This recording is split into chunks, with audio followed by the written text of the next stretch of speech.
It's Ajay and Ryan on the AandRPodcast.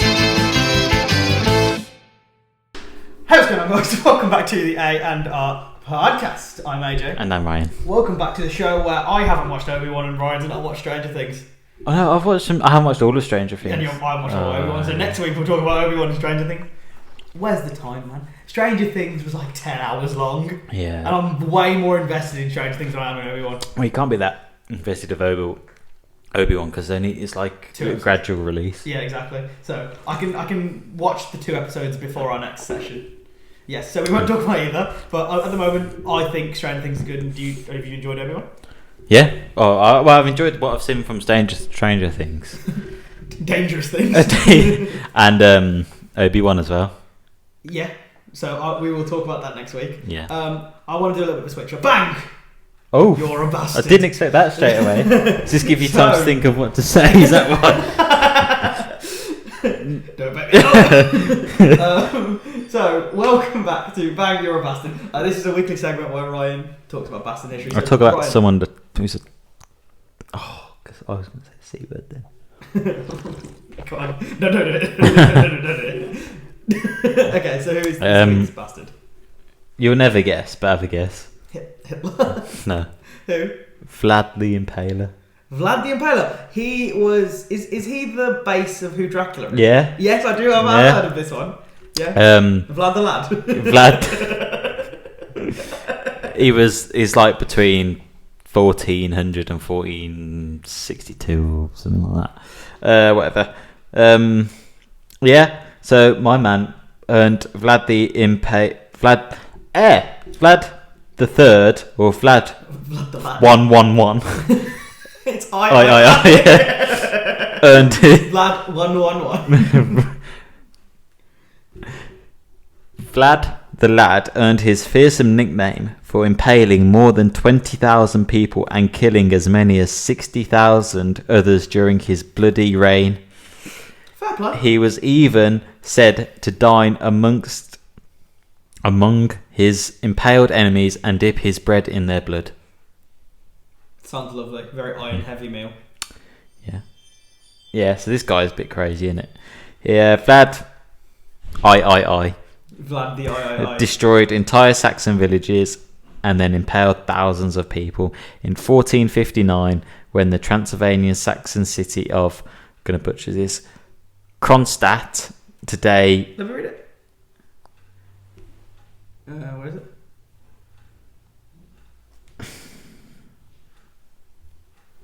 No, that's right. Kronstadt. Yeah. Today known as Brezov. Not that that helps. Supported arrival of Vlad. Is it in Romania? Because that's where like Dracula's based from, like Transylvania ends. Supported arrival of Vlad the Third's. The voivode's response was savage after initially placing trade restrictions on Saxon goods in Wallachia. Don't know how you say that. Why did you go to remember? Placing goods on Wallachia. He had 30,000 people impaled and reportedly died among them, so he could witness their suffering personally. He also had Kronstadt burnt to the ground. Back in Wallachia, he impaled Saxon merchants who violated his trade laws. Do you want to know what I think? It's like if someone was, let's say, like an emperor or a ruler, probably like over 300 years ago, we actually kind of underplay how messed up they were. Because if someone now was called like, I don't know, Brian the Impaler. Brian the dangerous fella. Brian the Impaler, and he impaled that many people, as many as Vlad the Impaler did. But we would think that was so messed up. Yeah. But back then, we just think, oh, fair enough. Yeah. But that's actually, if you think about it, the damage we can do today, that's minor. No, but if you think about it, back then, with the technology, that's impressive. Like Genghis Khan, on this whole series of who's the worst person in history, he's probably impressed me the most with how many people he slaughtered. Because without having guns, bombs, anything that's like a mass killing machine, he just slaughtered 10% of the population. And I kind of respect that. Go hard, grind. Yeah, we probably wouldn't have. We probably wouldn't have at the time. What? But don't you think it's mad? Like like that's I don't know. I suppose bad things happen for whatever period of time, but like rulers and that kind of thing could just do what they wanted. Yeah. I know they can as such today, but No, like it's like if there's like, laws and shit. I'm not saying this would ever happen, but if Bojo was like, we must nuke a country, everyone would be like, whoa, slow down. So like you can't really do what you want. But back then there was literally no limit. Yeah, there was because they made the laws and did everything. There was no. It was all. It was all like it wasn't all like each country. Like the countries now were just a big territory. Like the Mongolian Empire was huge. The Roman Empire huge. Like it expanded across all of Europe. So I think it's one of those things where people underplay how powerful these people were back then. Yeah, like they owned. Well, it's like British Empire and that kind of thing, and obviously Roman Empire was just absolutely enormous. Do you not think at the time they must have been like not likable, but like very like charismatic people? Because to lead like such an army like Genghis Khan did or Vlad the Impaler did, do you not think they would have to be like some kind of like have some charisma about them for people? Oh, like motivation. Have you ever? I think it more fear.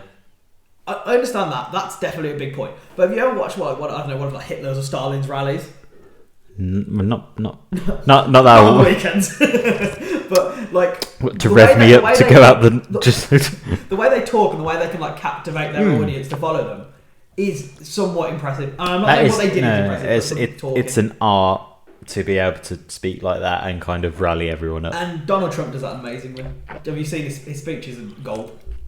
Not that what he's saying is anything, but the way that he does it, the way that he can captivate an audience and be that talking. I've seen like his like election, like when he was like, you know, the election kind of process, and he was going to different bits and trying to. Have you watched the film Legally Blonde with Reese? Yeah, I have. So there was a speech of Donald Trump's that he ripped off from the end speech of Legally Blonde, like the one that Elle Brooke gives in that. Elle Brooke. That's her name in the film. We don't want to talk about who Elle Brooke is. It's a name in the film. And the way that she says it, he says the exact same thing. Does he? I'll show you the clip after. Okay. So if you want to YouTube it, just YouTube Donald Trump Legally Blonde. Donald the clip is verbatim, word for word, exactly what they say. Right. Isn't there a thing where Melania Trump did that as well with something? She copied someone. Or something. Or copied her old speech, I don't know.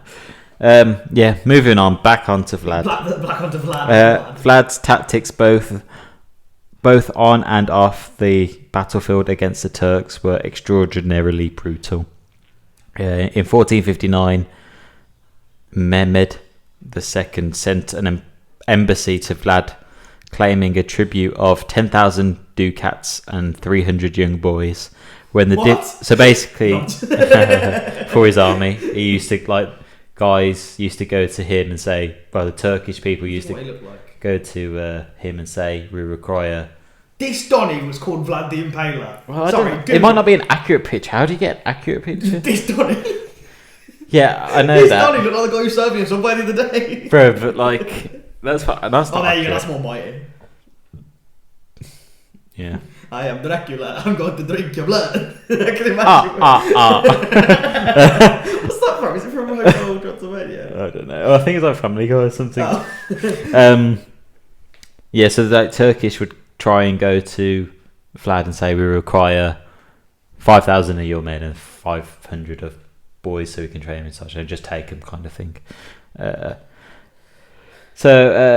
When the diplomats declined to remove their turbans, citing religious custom, Vlad the Lad saluted their devotion by nailing their hats to their heads. Oh. In 1461, the Turks offered to meet Vlad to ambush him. Vlad responded with a foray into the Turkish dominions of the south of Danube. Here we go. Is there any more to that? I really like this segment, you know.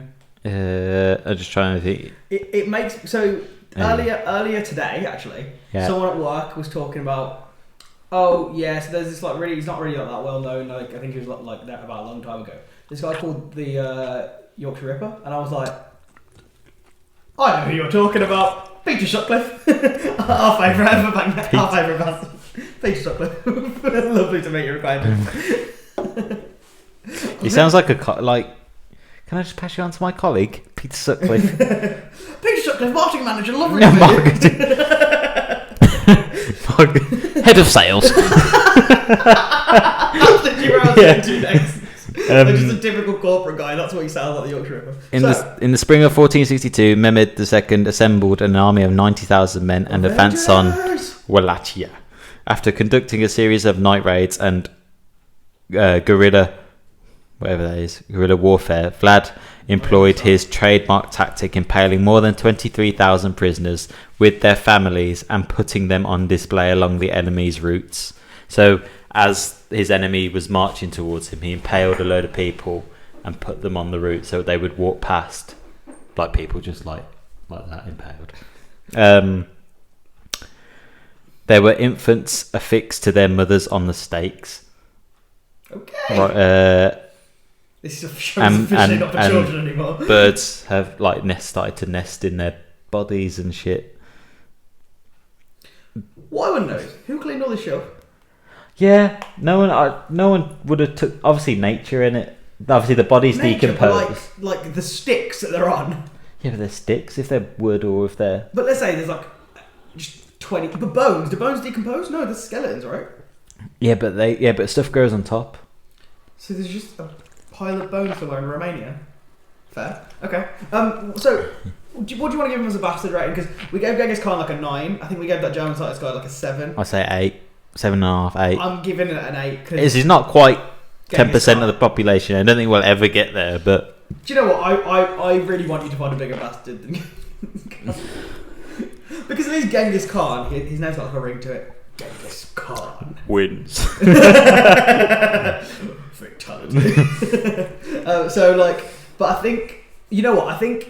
The choice of victim as well, because Genghis Khan just slaughtered everyone. Yeah. He's not. If someone was like targeting a specific type of people or race of people, then that makes them a little bit worse. So if we try and find someone next week, we'll come back with Bang Your Bastard, and you'll try and one up Genghis Khan.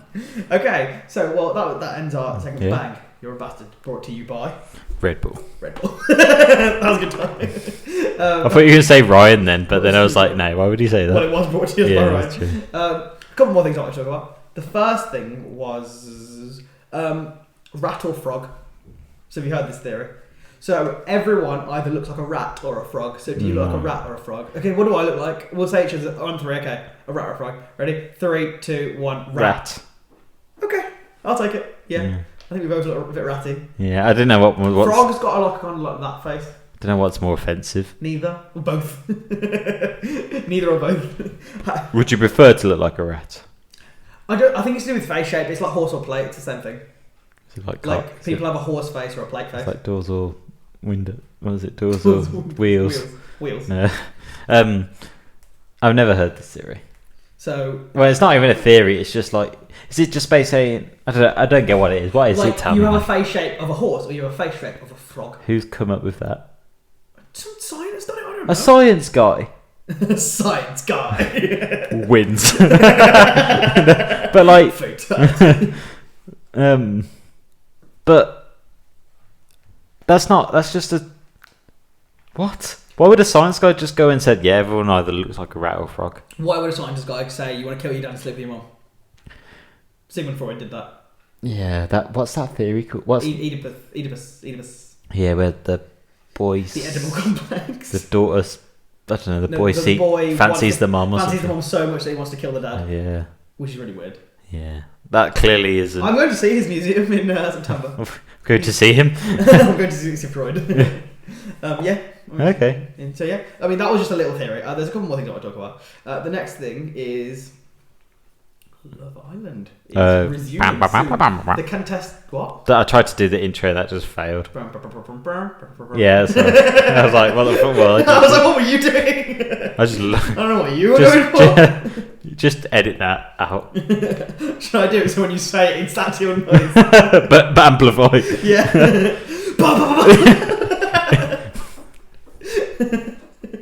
I know the exact term, but I don't want to say it. What? Ear rape. Oh, okay. We can't say that. Just put a beat there. Yeah. Okay. We probably should save that till after. Yeah. But yes. So Love Island's back. Have you seen the new contestants? They only want Only main person I actually know is Gemma Owen. Michael Owen's daughter. Yeah, for that reason.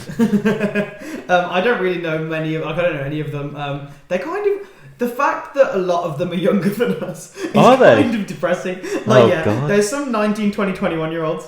Jeez, Which makes me feel old, but we aren't though, are we? No, not in the grand scheme of life.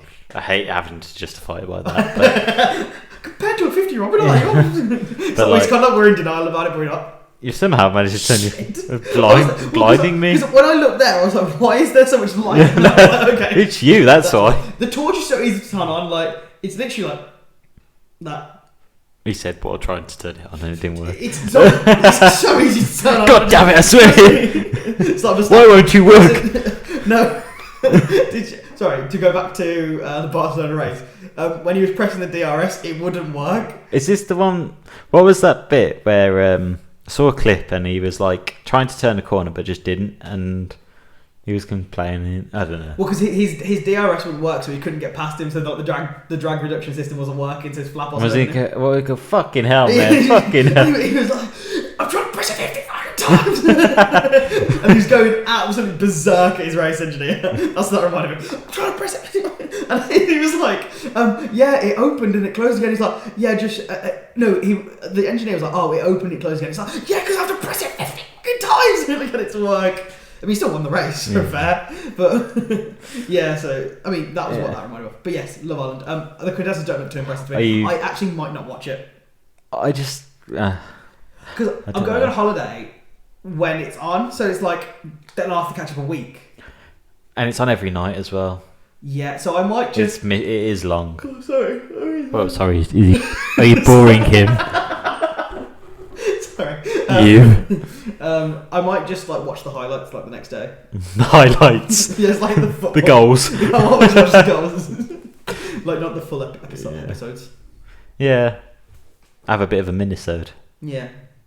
I don't know if I can bother to watch it. I know I might be dragged and forced to watch it, and then I might actually secretly enjoy it, but I'll never admit that. I think everyone secretly enjoys it, but they just don't want to admit it to themselves. They actually are a Love Island fan. It's going to be all samey, and we're all going to go through that process where it's like, wasn't as good as last year, and then damn right going, actually that's pretty good. It is, and it's not good. It's entertaining. There's a difference. Yeah, I think it's just something. Like it's not high quality television, but it's just like Geordie Shore. It's trashy enough to watch. Yeah.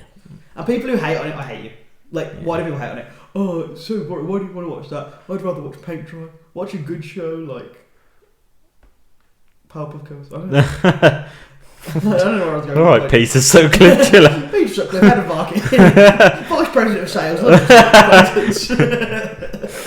We probably should be making so many jokes about the Yorkshire Ripper. It's so bad. He's still alive, isn't he? No, he died in. Oh, he died recently. Yeah. Sorry, I forgot. Wait, kiss you. I mean, this is a very short episode, but there's one more thing I want to talk about. Champions League final. Oh, mate. Madrid. Funny. Gas. Funny. Liverpool. I'm going to say it now. Have not had a good season. Not the fact that because the both trophies they won there won on penalties, right? They didn't score. They were in 3 finals and they did not score a goal. Yeah, and yeah, I don't. Bottle pull. Bob, yeah. I don't think. Yeah, it wasn't the best. I mean, it was good to come second, but second's the thing. But when you're in that caliber of team, winning the Carabao Cup doesn't mean anything. Yeah. Like literally nothing. Like Man City just treated that as a we can win. It just shows that they can't actually finish the job. When Michael Owen called them the best team in Europe, absolute joke. Yeah, but Michael Owen doesn't know what he's talking about. Didn't he call Virgil van Dijk the best centre back in the world? Yeah, waffle. I don't know who the best centre back. Ruben Diaz. I'd say it's Ruben Diaz or Ruben Dish. What? Ruben Dish. Shut up. Bruno Fernandes. Oh mate, I hate him. You know when people João Cancelo. Yeah, Ruben Diaz.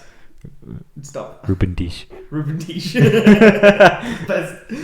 think he's the best in the world, but there's no argument with Van Dijk. But the fact that Michael Owen said Liverpool are the best champions in the world. Champions of what? Let me just take you through it. They had a 0-0 draw and won on penalties at the Carabao and FA Cup respectively, right? They then bottled the Premier League to Man City. If they beat Spurs, they would have won the league. So they bottled the Premier League. They then lost to Real Madrid. Real Madrid beat PSG, the champions of France, Chelsea, the current champions of Europe, or like the current at the time champions of Europe, Man City, the champions of the Premier League, and then the winners of the Carabao Cup. It is true. So Real Madrid, fair play. Yeah. Real Madrid, do you want to shake that? Oh. Welcome to WatchMojo.com. We're going to the top 10 internet cringe moments. What's that? Is it foot burger? Have you ever had a burger? Do you know what I'm on about?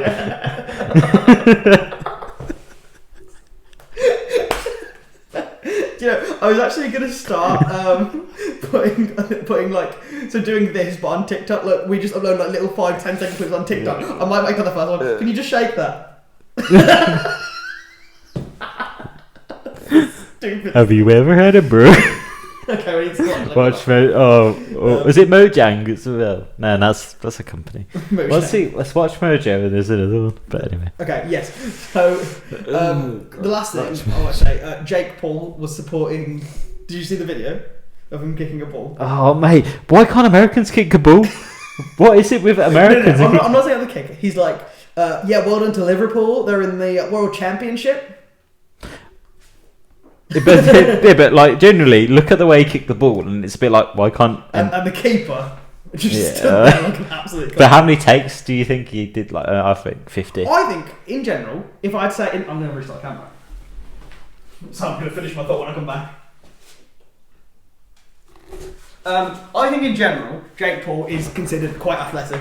Like he's quick, he's big, but he cannot kick a ball. Oh, there's no technical ability. What's the? No wonder Americans don't play football. They have to use the hands to play football. Mate, it's outrageous. Have you seen the thing where obviously Camille Cabello did the Champions League final thing? She got absolutely ripped and like no one could hear because all the fans were just screaming over. And then she complained about it, but I suppose everyone was saying like that's not what it's been Americanized. And no one wants like a big show. Fan wants it. I didn't want it. But I also about the because was it held in France? See. Obviously, people who bought genuine tickets just didn't get let in. And Andy Robertson's friend didn't get in. Andy Robertson gave him a ticket. I don't understand. Is that because loads of people? So many people went and just barged their way in without tickets. So they were just right. So they had to. That's right. I think there's still facts coming out about that. So I feel like it's probably not right to speak about until we know like the full story. If I speak, I'm in big trouble. So I prefer not to speak. No, but there's one more thing actually.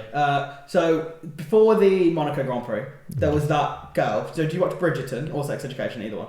I know Sex Education. Simone Ashley, the Asian one. Yeah. So she was on the grid. She was there with like a brand.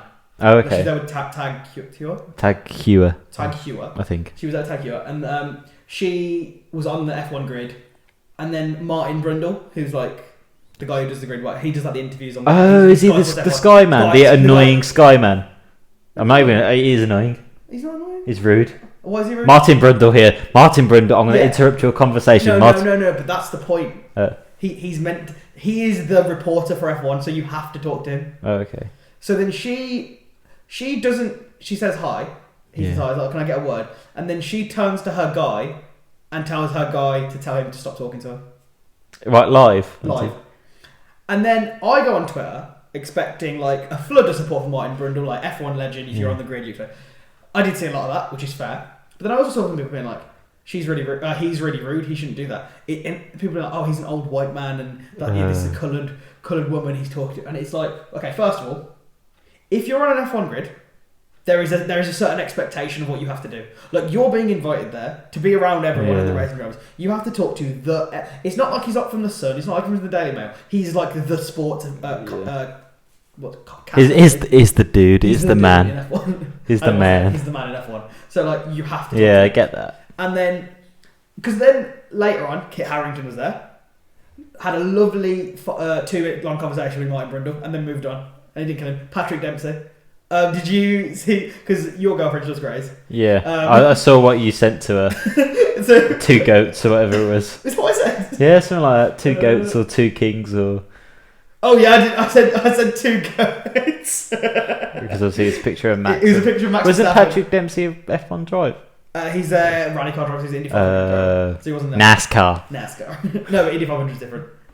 NASCAR. So he's pretty big into racing. So he happily spoke to Martin Brundle. Obviously, he knows who Martin Brundle is. Yeah. But you can't go there and just ignore him. Well, the thing is that the fact that how can they say he was rude when he directly asked her and then she didn't even have the courage to say no. She asked her person who was next to her. It's like if you're in a mood with someone and you sit at the same table and you say, "Oh, Dad, can you tell my sister to pass me the salt?"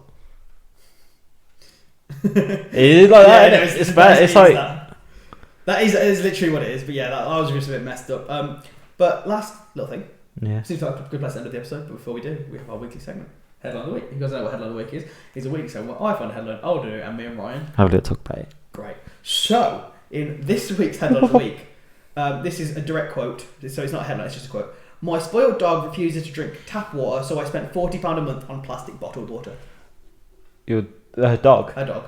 Right. Mum of one, Lizzie Pallister. I hope mum of one means a kid. If it's the dog, kick off. From Exeter, forks out £40 a month on bottled water for her high maintenance dog Henry, who refused to drink from the tap, even demands she opens a fresh bottle in front of him.